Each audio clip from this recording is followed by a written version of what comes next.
La notizia è così eclatante che io stento a credere che sia vera, perché in tanti anni non ho mai sentito, non solo tra gli esercenti che hanno invece l'interesse contrario a far sfuggire la gente, ma anche tra i cittadini normali, una frase di questo tipo. Quindi veramente la cosa mi lascia sconvolto, ma anche incredulo. Smorza ai toni, il primo cittadino di San Vito di Cadore in merito alla notizia pubblicata su una testata online israeliana è diventata virale nel giro di poche ore. La denuncia dell'incredibile: una famiglia israeliana si sarebbe vista rispondere ad una richiesta di prenotazione presso una struttura ricettiva privata nel comune della Valle del Boite con un messaggio scritto in ebraico che inneggerebbe a un contenuto razziale e antisemita. Letteralmente: potete stare nel forno a gas.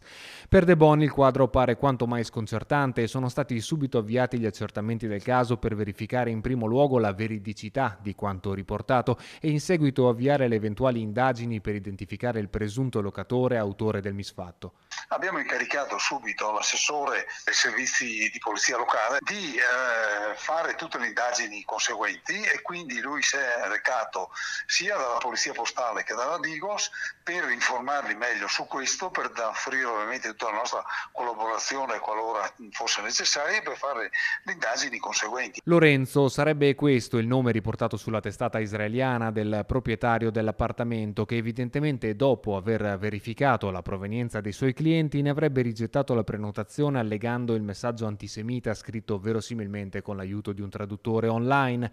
Sotto shock il padre della famiglia di 5 persone che ha effettuato la richiesta di prenotazione e che ha preferito rimanere anonimo. Viaggiamo molto e ovunque ci raccomandano come ospiti molto puliti e ordinati, ha riferito l'uomo, lamentando l'intolleranza e indisponibilità che si accompagnano ad un odio immotivato e irrazionale. Per il primo cittadino una fattispecie quasi inverosimile nella sua comunità, che al contrario si sta adoperando con interventi strutturali per garantire un'accessibilità quanto più possibile aperta a ogni tipo di sensibilità personale o religiosa. Ho visitato anche recentemente delle strutture locali qui a San Vito, che addirittura fanno l'esatto contrario, nel senso che hanno adeguato ad esempio la loro spa a sensibilità diverse, per cui persone che hanno determinate usanze vengono garantite nella loro intimità con rispetto ad altre.